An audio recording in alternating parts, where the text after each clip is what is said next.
Imaginemos por un momento la siguiente escena. Estamos sentados a la mesa, disfrutando de ese dulzor natural de un marisco fresquísimo.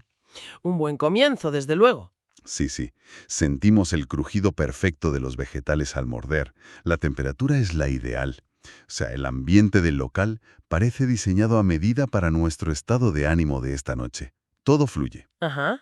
Pero a ver, en la sombra, sin que absolutamente nadie se dé cuenta, una inteligencia artificial acaba de ajustar la calidez de la luz y el volumen de la música basándose exactamente en los decibelios de ese preciso instante. ¡Qué maravilla! Y lo más alucinante de todo, lo ha hecho sin robar ni un solo dato personal, operando de forma totalmente anónima.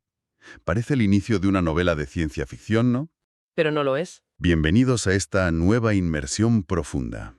Hoy vamos a diseccionar cómo la alta gastronomía y el diseño de interiores están utilizando una tecnología, digamos, invisible para hackear nuestros sentidos y darnos exactamente lo que nuestro cerebro primitivo ansía, que es el confort absoluto. Ostras, es que es un cruce de caminos absolutamente apasionante. Porque fíjate que estamos hablando de una evolución donde la tecnología punta ya no busca deslumbrar. Claro, ya no quieren ser los protagonistas. Exacto. Ha madurado tanto, pero tanto, que su nuevo objetivo es convertirse en el telón de fondo perfecto para potenciar la experiencia puramente humana. Y bueno, para entender cómo narices se está logrando esta magia, hoy nos zambullimos en el material de un analista llamado Johnny Zubri. Su trabajo, que lleva por título Vino, bodegas y vanguardia gastronómica, es brutal. Es un análisis completísimo. Ya de marisco hasta el diseño retrofuturista de la hostelería en el año 2025. Menudo viaje. Totalmente. Por cierto, quienes nos estén escuchando tienen que saber que la escenografía visual que tenemos hoy aquí en el estudio es una locura. Es un contraste tremendo. Literalmente. Tenemos una pantalla dividida. A un lado vemos una mesa de taberna española de toda la vida, con sus maderas robustas, vajilla elegante, o sea, pura tradición. Ajá. Y al otro lado, el interior de una cafetería en Mumbai, con unas barras curvas de madera noble, muchísima vegetación desbordando de las paredes y una luz ámbar que, bueno, casi se puede sentir el calor a través de la pantalla. Y claro, esa dicotomía visual de la que hablas no es casualidad para nada. Es exactamente el corazón de lo que vamos a desgranar hoy. A ver, cuéntanos. Pues mira, por un lado tenemos el confort analógico y táctil que el ser humano lleva buscando siglos frente a un plato de comida. Y por otro lado tenemos el futuro del diseño de espacios que paradójicamente intenta imitar esa misma calidez pero usando algoritmos predictivos, robótica y ciencia del comportamiento. O sea, psicología pura. Exacto. Todo se reduce a cómo nuestra psicología interactúa con el espacio físico y con lo que nos metemos en la boca. Vale, vamos a desgranar esto empezando por la base, por lo que nos hace salivar y nos ancla a la tierra, ¿no? Ujú. Porque antes de hablar de redes neuronales, tenemos que hablar del confort físico. Totalmente de acuerdo. El análisis de Zuri arranca presentándonos la receta, digamos, definitiva de la ensaladilla de marisco gourmet. Pero ojo, no la aborda como una simple lista de la compra. Claro, la trata como una obra de ingeniería sensorial. Para buscar ese arco iris visual. Exacto, un arco iris visual y, sobre todo, un crujido fundamental. Y aquí es donde tenemos que entender el porqué detrás de estos ingredientes concretos. Porque evolutivamente, nuestro cerebro está programado para asociar el sonido crujiente con la frescura celular de los vegetales. Ostras, qué curioso. Sí, sí, cuando mordemos un pepino fresco o un pimiento y hace ese crujido, nuestro sistema nervioso recibe un mensaje clarísimo. Te dice, este alimento es nutritivo y es seguro. Madre mía. Si a ese crujido le sumas el contraste con la textura sedosa de la mayonesa y ese dulzor oceánico del langostino, lo que creas es una sinfonía táctil en la boca. Es como coger ese jersey cómodo que usábamos de pequeños, ¿sabes? Ese que nos hace sentir a salvo de todo, y que de repente nos lo rediseñe un sastre de alta costura con la mejor cachemira del mundo. Qué buena analogía. Sí, sigue siendo un refugio, pero la ejecución técnica es simplemente impecable. Se presenta además en platos elegantes, con hierbas frescas, rodajas de limón. Todo suma a esa anticipación visual. Claro. Ahora bien, hay algo en esta propuesta gastronómica que, te confieso, me ha dejado bastante descolocado y quiero ponerlo sobre la mesa ya mismo. A ver, dispara. El maridaje. O sea, de toda la vida hemos escuchado la regla de oro, ¿no?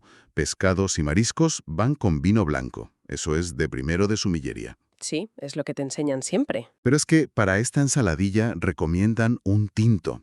Y no uno cualquiera, sino un tinto crianza Ribera del Duero, específicamente el Lagar de Isilla. A ver, esto rompe todos los esquemas clásicos. Totalmente. ¿Por qué demonios proponer algo que sobre el papel suena a auténtico sacrilegio? Bueno, a primera vista suena raro, sí, pero si analizamos la química de los alimentos y la psicología del comensal moderno, tiene todo el sentido del mundo. A ver, explícame eso porque me cuesta verlo.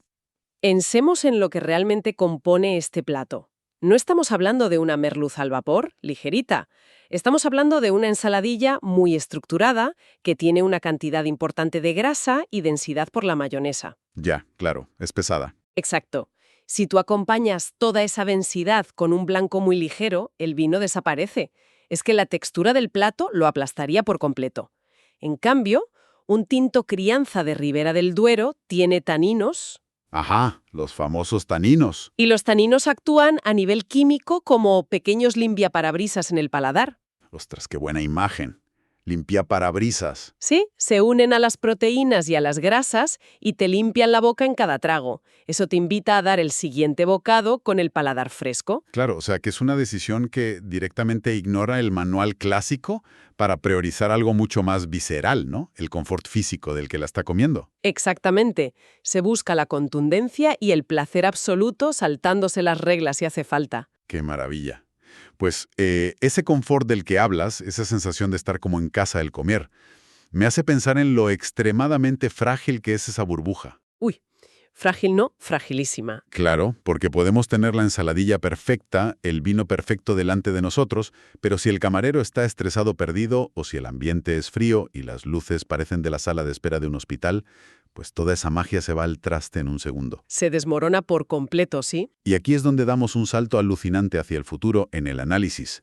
Las fuentes nos transportan a octubre de 2025, a la escena de las cafeterías en Mumbai, y describen un concepto que es fascinante. Locales con, y cito textualmente, una piel vintage y un cerebro cyborg. Madre mía, es que esa frase lo resume todo. Sí, nos introducen al concepto de staff invisible. Nos cuentan que los robots están ahí en el local, a la vista de todos, pero se encargan exclusivamente de lo que cansa. O sea, espumar la leche a la temperatura microscópicamente exacta, limpiar las bandejas, reponer el inventario. Lo monótono y agotador, vaya. Exacto. Mientras tanto, los humanos hacen lo que realmente nos importa, que es el gesto humano, la empatía, tener una conversación genuina. El mantra de esta nueva hostelería es que el mejor servicio es el que no se nota. Totalmente. Y es una separación de tareas súper inteligente, basada puramente en la naturaleza de cada uno. La máquina te da esa consistencia milimétrica que un humano no puede mantener 10 horas seguidas, y el humano te da la conexión emocional. Pero espera, porque aquí tengo que hacer un poco de abogado del diablo. Venga, a ver. Es que no te compro esto del todo. Por muy bien pensado que esté, si nosotros entramos en nuestra cafetería de barrio buscando ese romanticismo clásico, ese calor humano de los buenos días, y de repente vemos un pedazo de brazo robótico articulado sacando nuestro espresso, ¿no aniquila eso la magia de un plumazo? Entiendo por dónde vas, claro. Es que, por mucho que el camarero de carne y hueso me sonría, yo creo que sentiría que estoy tomando café en una fábrica de coches. ¿Cómo evitan exactamente que el local se sienta como una cadena de montaje? Pues mira, esa resistencia que tienes es totalmente lógica. De hecho, es el mayor miedo que tiene el sector ahora mismo. Y para responder a tu duda, tenemos que hablar de la coherencia emocional. ¿Coherencia emocional? Sí, a ver, cuando tú metes robótica visible en un espacio público, al principio hay un pico de fascinación. Es el llamado efecto novedad. La gente entra, flipa, graba al brazo robótico haciendo un cisne en el café y lo sube corriendo a sus redes sociales. Claro, el postureo de toda la vida. Exacto. Pero ese efecto se evapora en cuanto vas la segunda vez. Si el entorno parece un laboratorio frío y aséptico, el cliente no vuelve. Porque nuestro cerebro no se relaja en un quirófano. Necesita calidez. Lógico. Así que lo que logran estos locales de 2025 es que el diseño interior fluya de tal manera que la máquina quede invisibilizada a nivel psicológico. O sea, no la esconden detrás de un muro. No, no. Está ahí, Pero si el barista humano está al frente manteniendo contacto visual contigo, preguntándote qué tal el día, y mientras tanto el brazo mecánico opera detrás, en segundo plano y sin emitir esos zumbidos industriales molestos. Claro, tu cerebro simplemente lo ignora. Exacto, redirige toda su atención a la interacción social. El robot, a efectos emocionales, desaparece. El espectáculo sigue siendo el ritual de tomarte el café y charlar, no el algoritmo ni los engranajes. ¡Qué fuerte! Pero para que un bicho de esos pase desapercibido, el diseño del local tiene que hacer auténtica magia. Literalmente tienen que engañar a nuestros sentidos, ¿no? Literalmente. Y la clave de cómo los arquitectos logran ocultar estas máquinas está en camuflar el futuro usando materiales y formas del pasado más absoluto. Y aquí es donde entra la ciencia pura que menciona el texto. El famoso diseño biofílico. Que, ojo, no estamos hablando de poner un triste poto en una maceta en la esquina del bar y ya está. No, ¿qué va? Hablamos de ecosistemas integrados. Ecosistemas. Hablan de paredes vegetales vivas que respiran, que regulan la humedad y que, sobre todo, absorben el ruido de las máquinas. Es que el tratamiento acústico y táctil que describen es asombroso. Piensa en los materiales que se mencionan en el análisis. Parece la lista de la compra de un gremio de artesanos del siglo XIX.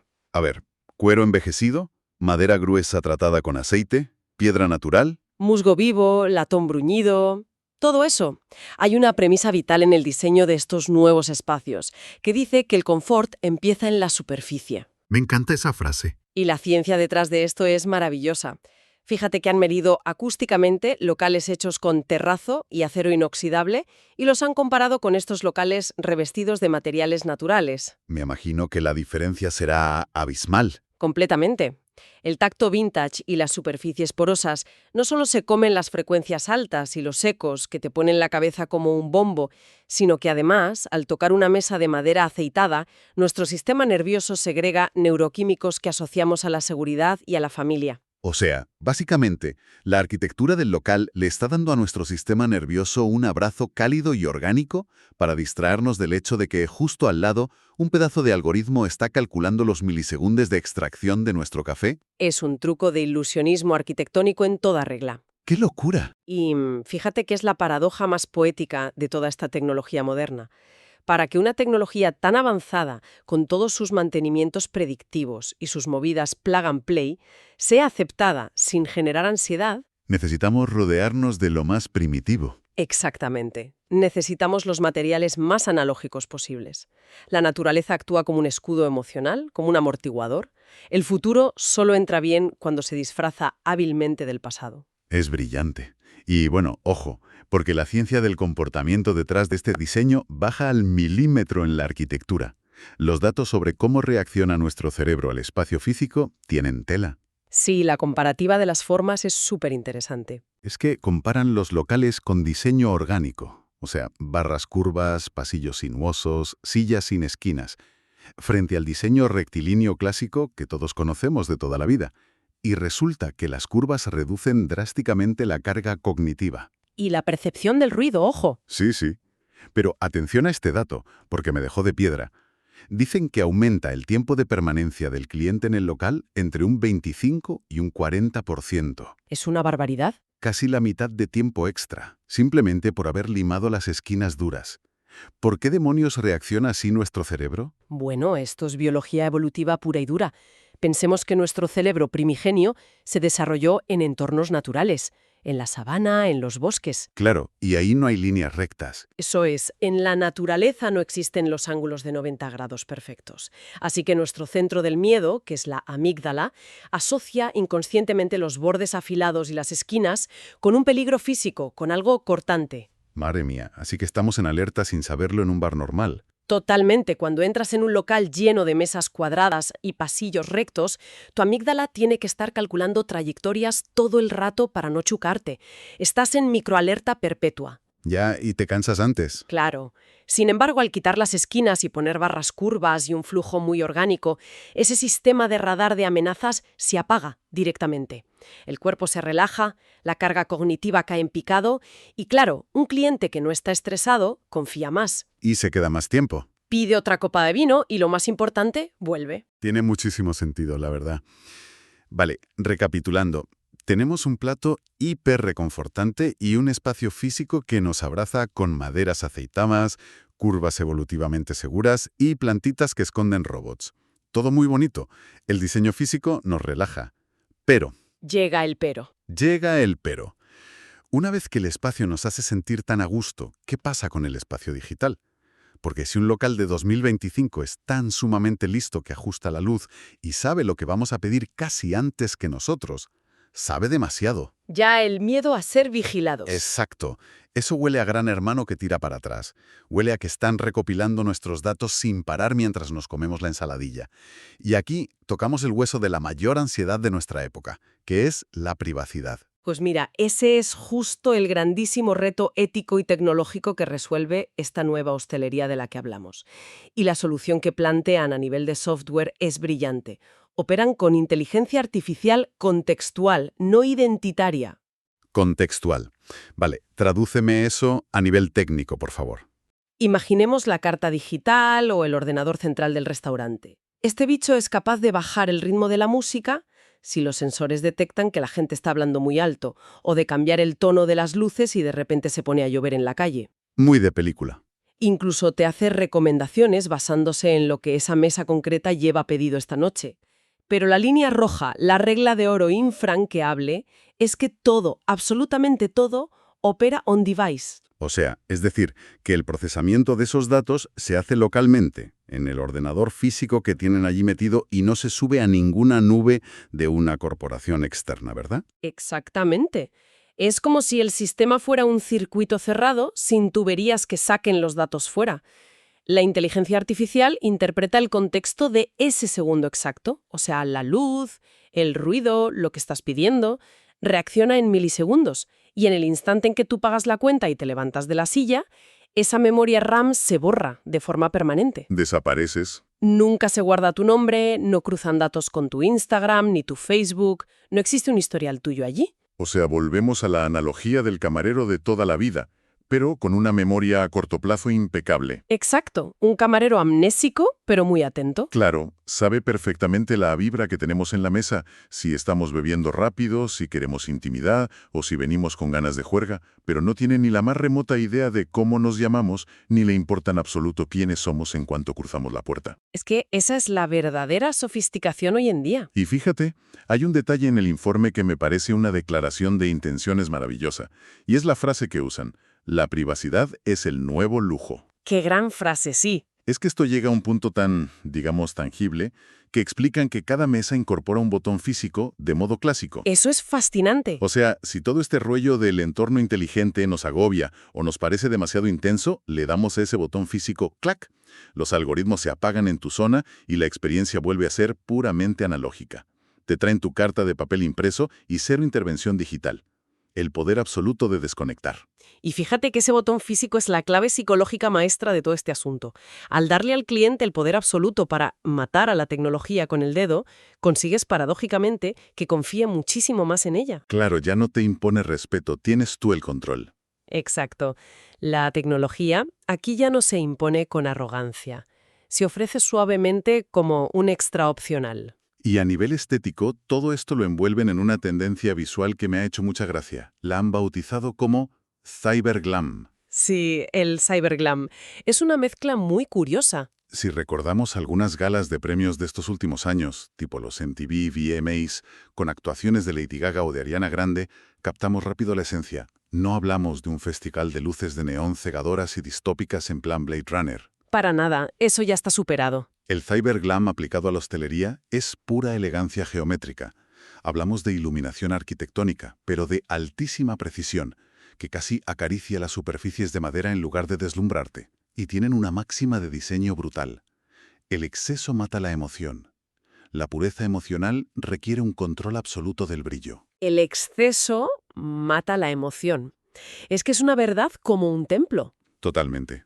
Y todo esto aterriza en un concepto que ellos llaman el retrochic, que al final son tipografías súper legibles, muy suaves, bordes metálicos pero cromados, esos herrajes pesados de latón que van cogiendo una pátina preciosa con el uso y el roce de la gente. Sí, materiales que envejecen bien. Exacto, y todo impregnado del olor real, del aroma a café molido de verdad o a la tinta de los menús de papel. Es un lujo extremadamente discreto, casi te diría que es susurrado. Y con un objetivo clarísimo. Claro, el objetivo del retrochic es domesticar al futuro. Consigue que toda esta hiperconectividad y estos brazos robóticos dejen de percibirse como una amenaza fría que viene a quitarnos el trabajo o la humanidad y los transforma en un refugio predecible y seguro. Es literalmente utilizar el pasado para hacer que el futuro sea un lugar donde queramos estar. Exactamente. Bueno, creo que es el momento perfecto para darle una vuelta a todo lo que hemos abordado hoy y recapitular esta inmensa travesía. Porque si nos paramos a observarlo con un poco de perspectiva, nos damos cuenta de algo fascinante. A ver, cuéntanos. Tanto en el diseño súper meticuloso de esa ensaladilla de marisco gourmet, donde buscan el crujido táctil perfecto, el arcoíris visual y ese maridaje loquísimo con tinto crianza, solo para priorizar el confort del paladar, Sí. como en el complejísimo diseño algorítmico y biomecánico de una cafetería retrofuturista en Mumbai para 2025, al final, el objetivo supremo es exactamente el mismo. El destino final no ha cambiado nada. Sigue siendo el humano. Sigue siendo el humano. La sofisticación real, el verdadero lujo de nuestra era, consiste en eliminar la fricción de la vida. Es elevar el placer sensorial y psicológico al máximo nivel posible, pero sin que jamás se perciba el tremendo esfuerzo que hay detrás. Que todo parezca natural e instintivo, aunque haya una maquinaria colosal operando en la sombra. Totalmente. Y es la invisibilidad de la excelencia, como me gusta llamarlo. Cuando cualquier disciplina alcanza su verdadero pico de madurez, ya sea la gastronomía de toda la vida o la programación de redes neuronales, deja de necesitar ser un espectáculo constante. Se desvanece en el fondo y se convierte simplemente en un servicio dedicado al bienestar del ser humano. Pues sí, y la verdad es que esto nos deja con una reflexión final ineludible. Un pensamiento para que todos los que nos escuchan lo mastiquen lentamente la próxima vez que salgan a cenar o a tomarse un café. A ver qué nos dejas hoy. Pues a ver, si la ciencia del diseño orgánico, la robótica de servicio y las inteligencias artificiales locales logran de verdad crear espacios tan inmaculados, tan exquisitamente amables y libres de cualquier molestia, calculando la acústica perfecta y la luz ideal, Sí. llegará el punto en que, irónicamente, la mente humana empiece a echar de menos la imprevisibilidad. O sea, llegaremos a añorar el caos, los tropiezos, las luces mal puestas y esos hermosos y torpes errores humanos que hacían que cada visita a una taberna o a un bar de barrio fuera algo único y ligeramente salvaje. Uf, qué gran pregunta. Ahí dejamos esa pregunta flotando para quien la quiera recoger. Ha sido un auténtico placer desgranar todas estas ideas hoy contigo. El placer ha sido mío. De verdad ha estado genial. Hasta la próxima inmersión profunda.